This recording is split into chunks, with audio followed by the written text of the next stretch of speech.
pakita na sa mga susunod na buwan, meron kang mga mahirap na desisyon na gagawin.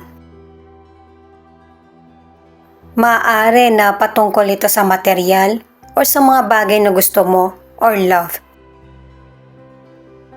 Pero may ilang Scorpio na mas pipiliin mo yung secure ka.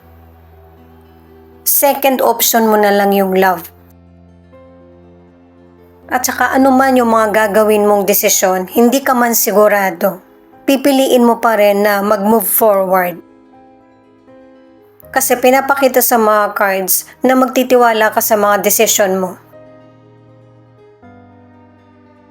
Ang ilan sa financial, yung bang antagal bago makuha mo yung kita mo or meron kang inaasahan na money. Kaya may ilan na posibleng nangihiram ka o kaya yung money na meron ka ay